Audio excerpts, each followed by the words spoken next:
What you end up doing is you have no plan. So somebody joins you, and then you're like, all right, go set your CRM up. And they're like, okay, got it, boss. And they go in the back for an hour and come back like, all right, boss, I'm done setting my CRM up. What should I do now? And you're like, go set this up. And they go in the back and set that up and come back. All right, boss, I'm done with that. What should I do now? What should I do now? What should I do now? Like, and then the worst part about that is they set up the CRM and they set up their email and they set up all their shit that's different than yours. And now there's no congruency. You can't systematize it. Your data is going to be all fucked. You got to have not only a plan of what to do, but what it looks like.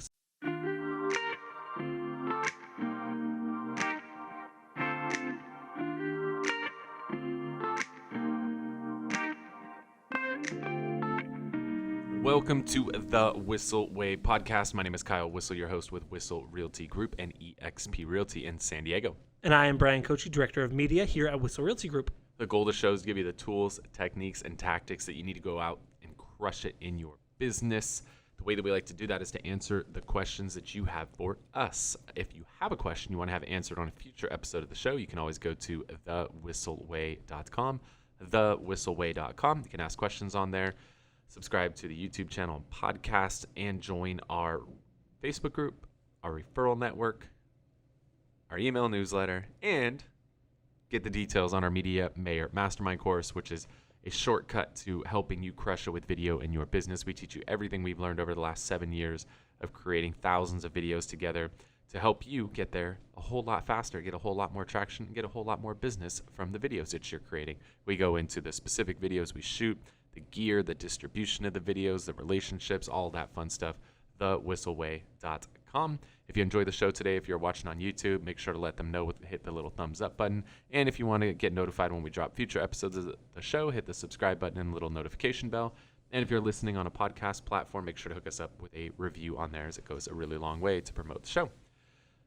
With that said, what do we got, Bryan?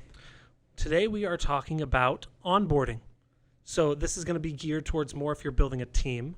And I want to kind of talk about the process that you go through when you bring an agent onto your team. What does that look like? What does that not look like? And what tools do you need to make sure you get it done? Oh, that's just that. Cool. Easy. No problem. And go. Kyle gets the monologue for about 20 minutes. And yeah.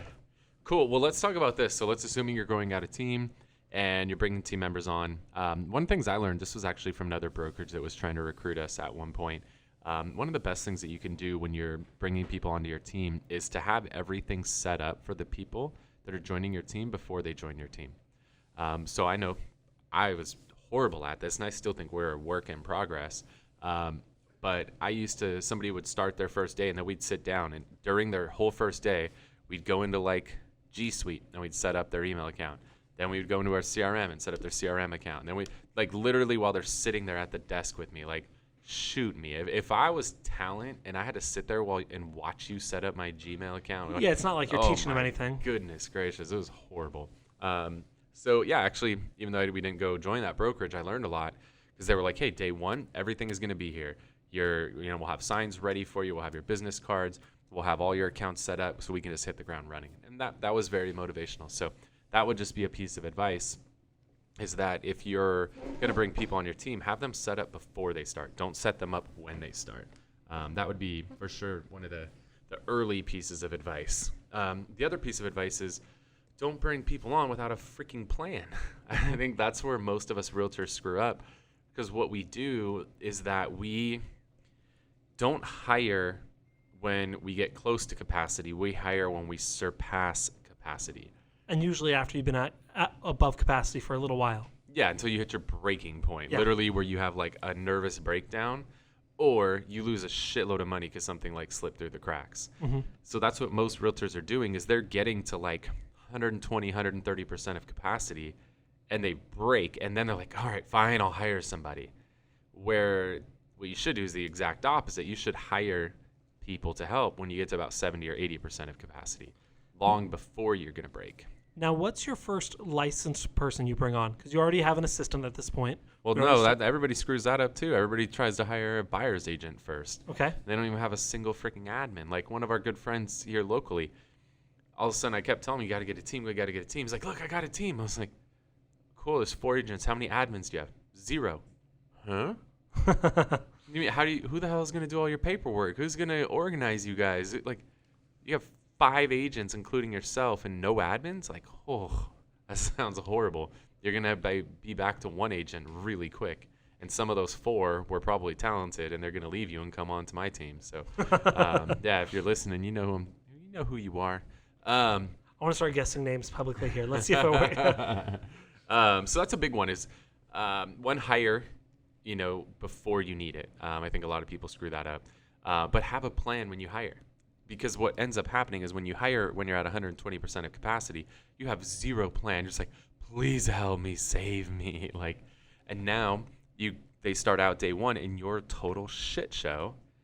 And they're like, what the hell am I joining? Like, I thought I was joining like a top performing team, and you're a complete freaking mess. Like, is this really the team I want to be a part of? So you got to avoid that.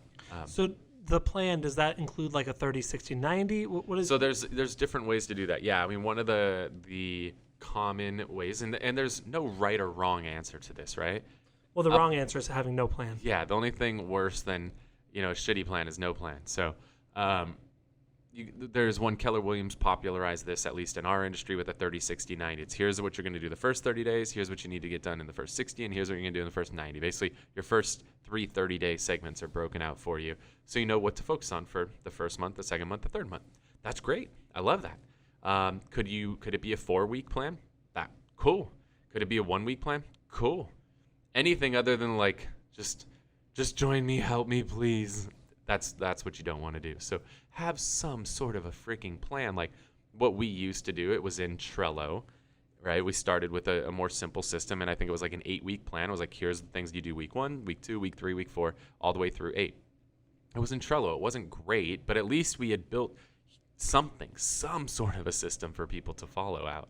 And then we've slowly been improving on that to where now we utilize a learning management system where everything they need to do, there's videos and everything, and then there's a 30, 60, 90 that's built out. Here's what you focus on the first 30, the second 30, the last 30 for your 30, 60, 90.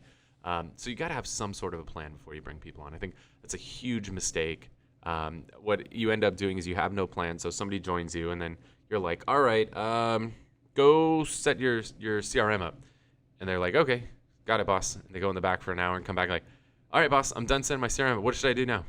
And you're like, go set this up. And they go in the back and set that up and come back. All right, boss, I'm done with that. What should I do now? What should I do now? What should I do now? And then the worst part about that is they set up the CRM and they set up their email and they set up all their shit that's different than yours. And now there's no congruency. You can't systematize it. Your data is going to be all fucked. You got to have not only a plan of what to do, but what it looks like. So let's talk a little bit about SOPs. Yeah, so that's a big one too. As you start to grow, you got to have, and this is one we learned from a previous partner of ours. Like sometimes I've learned when you're in partnerships, you might hate people at some point, but you actually, when those partnerships end, you find the things that you did learn and implement those in your business. When I used to do REO, the people who controlled the foreclosed properties, the REO properties, the guy at my biggest account that I ever had was the biggest asshole in the entire world. This guy was such a freaking asshole. He was so difficult to work with. But once that account faded, I actually realized like that guy made me a way stronger agent. Like he was so tough on me. He was so difficult, but he made me so much better in my negotiation skills because he really helped me understand how to remove emotion from a negotiation. And when you can be emotionless while negotiating, you have such an advantage over the other party because he was emotionless. He's an asset manager. His job is just purely numerical. And when I was able to remove a lot of that emotion, because I thought there was something wrong with the guy. Like I used to think I had very little emotion. This guy was on a whole nother level of being emotionless. It really made me a lot stronger. And this, account we had a while back, SOPs was something that we lacked. I think it actually put a spotlight on the fact how shitty we were at having SOPs. And so SOP, standard operating procedure. Those of you guys are in the military or have been with corporations, you're probably very familiar with SOPs, but it's a standard operating procedure. There's got to be a standard of how things are done so that whether it's your first employee or your 10th employee or your 100th employee, everybody does things the same way because you built out an SOP. This is how we do things. We refer to it as the Whissel Way. I literally wrote it there. Yeah. I couldn't stop hearing Montel Jordan. This is how we do it. So just think of it that way. All right. Okay, so when now we drop a video about like what we do here at Whissel, you should just play that. I really want to now. I'm just gonna put it on loop in the speakers. Get the audio rights for that. Okay, so you have a plan. You have a plan for what happens when they're here and kind of the future. Talk a little bit about the importance of training. Now we have the SOPs. You just say, print out a thing. Here's all the SOPs. Have fun. Do it right. Yeah, I think the thing that I've learned over the years is that you can build as many systems as you want to try to automate training people, but there's got to be some hands-on interaction.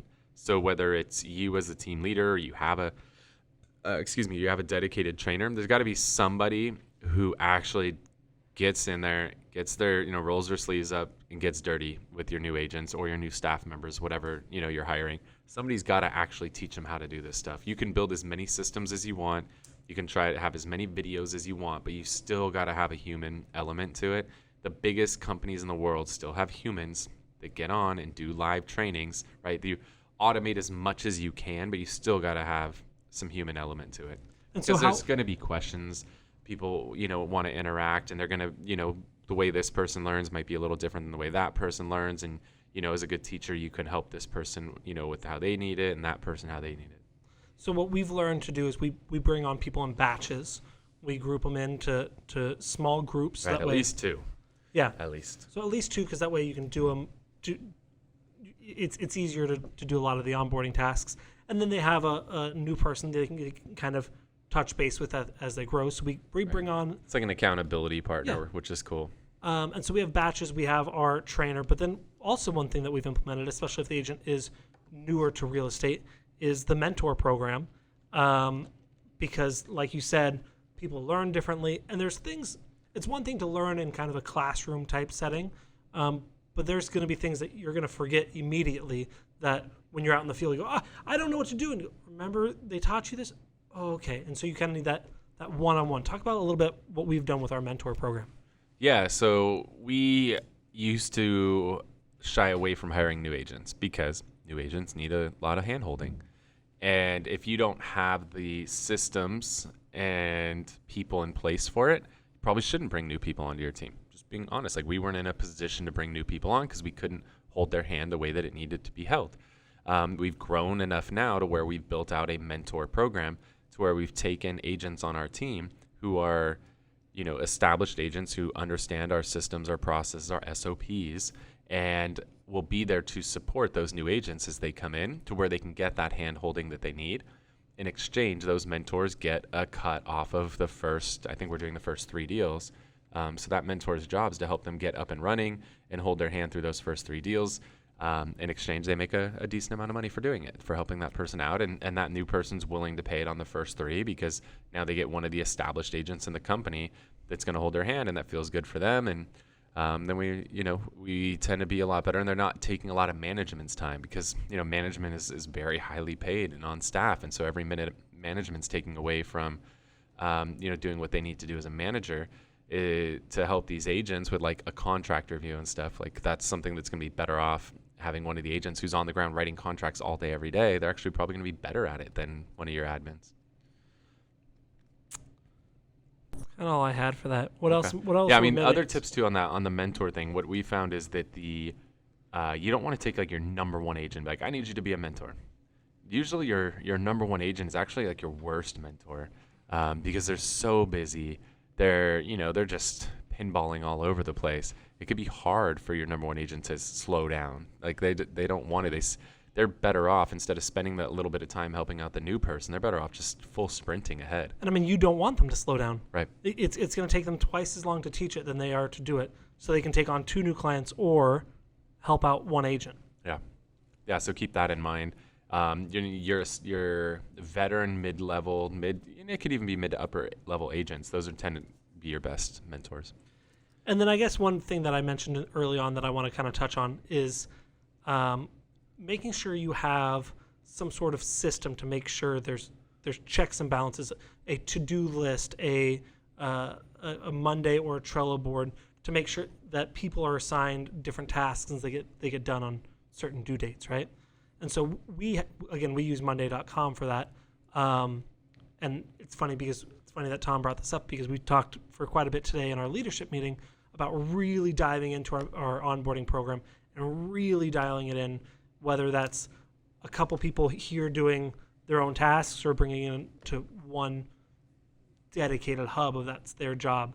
But I think the real big thing is making sure you have a checklist of tasks that are going to be done before they join week 1, week 2. So that way, as you're onboarding them and they're doing what they're supposed to do, you or your sales manager or the trainer or whoever is keeping them accountable, making sure not only that they're getting it done, but they have the tools and resources necessary to get what they need done. Yeah. Other things too is just trying to get them integrated into the culture as quick as possible too. So we're always running team contests. So we always break our company up into small teams, and then you have some of your veteran agents with your rookie agents on the same team, so they now get to meet their team members. We do team nights. We just had a hike last week where a lot of the agents got together and went and did a little hike together. We always have different events going on, just bringing the team together, so people get to know each other, because right, there's Maslow's hierarchy of needs, like a feeling of belonging is one of the highest needs that everybody has. People want to be a part of a team. They want that culture of having people around them to support them and help them. So that's a big part of it. And I think in order to do that, I think you can watch a previous podcast we have, but intentionally making that culture. You have a culture whether you choose to or not, but being intentional about the culture, planning it, creating core values, and really working your business around those is going to help that onboarding process and help that new person feel welcome. Yeah. Cool. Well, hopefully that gives you some tips on just the things that you need to do when you're onboarding new agents, just some things to think about. The biggest thing is be prepared. Number 1, be prepared. And number 2, hire before you need to hire. Don't wait until you're bursting at the seams and then try to make that hire. Take that step back, have it all planned out, have it detailed, and you're going to be far, far, far better off. I don't care if it's an admin, if it's an agent, if it's an ISA, like just take a step back. Even if it's a VA. Yeah, everybody. Yeah, like a lot of people want to hire a VA and they think like, oh, I paid money to X company, the VA is just going to do their thing. Like, no, dude, you got to train them. Like, everybody needs a little bit of training, hands-on. You can have as many systems as you want, still got to have some hands-on training. Cool. Well, hopefully you got a lot of value out of the show today. We will dive into our Whissel widget of the week here in a minute, which is something that saves us time, makes us more money, or helps us have more fun. But before we do, if you're enjoying the show today, if you're watching on YouTube, hit that thumbs up button. Let them know that you are enjoying the show. Also, if you want to get notified when we drop future episodes of the show, hit the subscribe button and the little notification bell. If you're listening on a podcast platform, if you can hook us up with a review on there, that goes a really long way to help us out.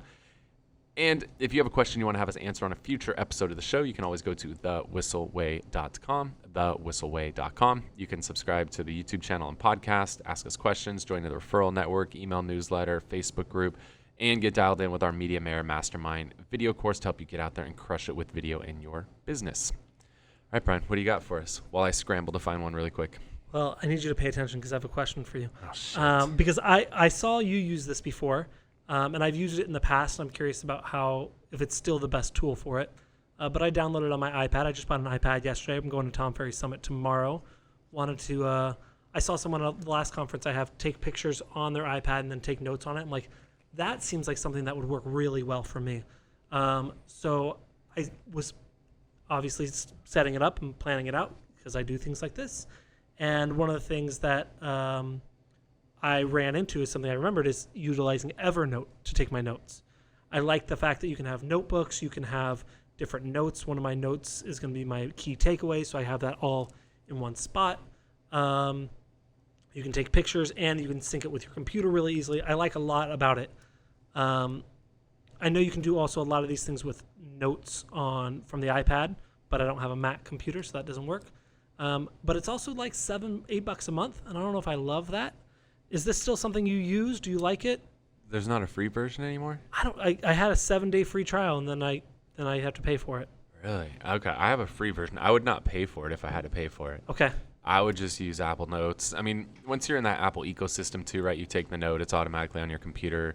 It's synced up. I'm not in that ecosystem. Yeah, that's unfortunate. But anyways, Evernote.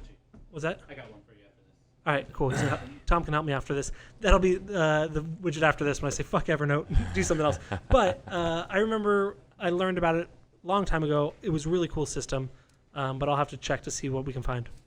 All right. Let's see. Where do I want to go today? I feel like I really want to go very, very simple.